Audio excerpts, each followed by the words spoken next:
now. Now that we know that you had a healthy offseason, how does it feel to be here representing A&M at Media Days? It's a huge honor to get to represent the 12th man and my team and my coaches and just everyone associated with A&M. So it's a huge honor. Coach mentioned you haven't had really an offseason where you've been healthy through. What was some of the kind of bumps and bruises earlier, and what does it mean to you to be able to, how have you grown being healthy? It's the best thing, being healthy, being able to play healthy, work out healthy with nothing hurting. It's easy to go 100% every single day. So just thankful for that. What are some of the things that kind of bugged you the years before? I had some coming off of a knee surgery, and then I had my labrum, so had that all fixed up, but now ready to go 100%. Your health is going to be obviously one reason why the offensive line could be better. Give us some other reasons why you think the offensive line might be better than it was last year. We've got a lot of experience going into this year, so I'm excited for that, and we've had a lot of time to really gel together and get our connection strong between each other, so we're going to be fighting for each other, and we know each other now, so we'll be able to play together a lot better. As a unit, y'all hear the questions and the concerns about the offensive line. What does that mean to y'all, or how do y'all react to that? It pisses us off, and it makes us work harder. We want to be the best offensive line to protect whoever's in the backfield and win games for us this season. Trey, Mike Elko mentioned that this offseason has been quiet, and that's been a good thing for this program. Why do you think it's been quiet? What would you attribute that to? We love working in silence. We're going to get our work done. We're going to grind every single day. We don't need to talk about it. We're going to show what we need to show on the field for Notre Dame. Why do you think there's a difference now, maybe as opposed to the last couple of years in that regard? I just think with the way that Mike Elko runs the program, there's no need for anything flashy, no need for any of the extra stuff. Just come in every single day and do your work. Is that a welcome change for you? Do you like it that way? Yes, sir. I love it that way. A new coach always talks about a change of culture. What needed to change, or has there been a change of culture? Did y'all feel like there needed to be one? Right. I'd say that for this season, the accountability has really been a big change for us. For this whole past semester, we had many different programs to make sure people were held accountable and people needed to be where they needed to be and did what they needed to do. So, what's a specific example of accountability that you guys have improved on throughout the spring and the summer? We had a system where we were grouped into teams, and if you were to miss a meal or just anything late to something, then it would be a ding for your team. And if you had the most amount of dings at the end of a week, you had a extra workout that was kind of a punishment workout. So that was really a way to get people motivated to hold each other accountable and hold themselves accountable. How long did it take for guys to not have to do those workouts, or are they still doing them? That was just for during the semester, the spring semester. So. In the early going, was it an adjustment for some people? Like just that level of accountability, was it a little bit of adjustment for somebody? I'd say it took maybe a week or so to kind of, everyone's kind of like after that, like, okay, this is for real. What's involved in the extra workout, like specifics on that? The worst part is the 500 yards of plate pushes in the morning at 7 a.m. So. Did you do them in those shoes? I never had to do them. Okay. Straight, yes, sir. It's pretty rare for a sophomore to be a captain, be at Media Days. What has Torian shown so far that proves that he's worthy of that?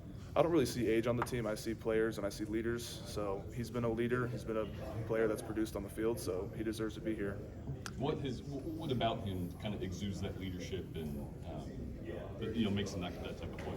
In the locker room and on the field, he's just always vocal, always holding people accountable, holding me accountable, even though I'm on the other side of the ball. So he talks to everybody and makes sure everyone's doing what they need to do. Have you thought yourself, as you go into another year, just kind of how maybe your leadership has taken that next step for going into this season?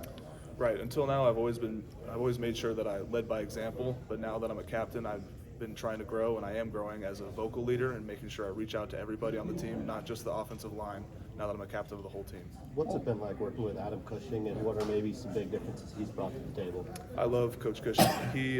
He's really very detail oriented. He makes sure that you do your job right. Even if you get the results you want, he wants it to be perfect, because that's what matters on the field, is doing it right every single time. How do y'all sort of measure where you're at in terms of, as an offensive line with the new coach, other than just the sheer physicality, kind of that y'all are kind of picking up the scheme? What are things that y'all look for?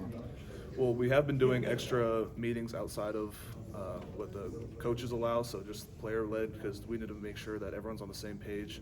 So I've been leading that. Some of the other leaders on the line have been leading that, and we've been going at it to make sure everyone's on the same page, and I feel like we're there now. What kind of impact has Tommy Moffitt had?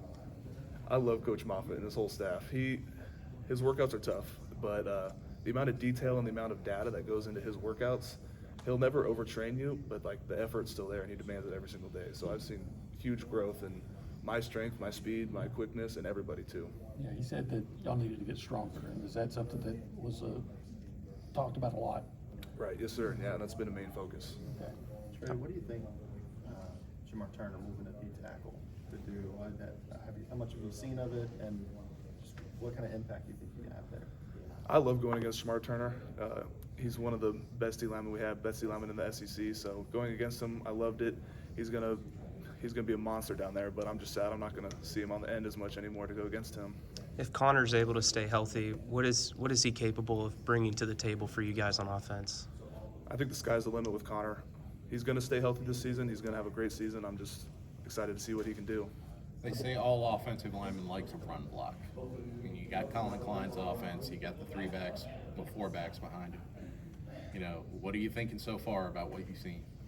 I think we have threats all over the field, and I think that our playbook and our coaches and all the players we have, we can run the ball, throw the ball, do whatever we want. We're just going to be getting yards every single game. Are there any of like maybe a young player, a newcomer that's really caught your eye, stood out as having a great offseason? Ashton Funk is an offensive lineman who came in recently, and he's been busting his butt. He's been playing all over the field. He's been running with everybody, and he puts in so much extra work off the field and like in his free time that it inspires me because I see myself in him as a young guy. So one of the usual SEC Media Days questions is how you feel about choosing your outfit, right down to the shoes. So tell us where it came from and how you chose it. So the shoes actually, my mom and my sister ordered for me. So I went with they're a little snazzy for me, pretty sweet, but yeah. So not really my style, but I went with it. So Good luck. What I size is appreciate that? that. 15. Oh, is that all? All right, Trey, we can go out here.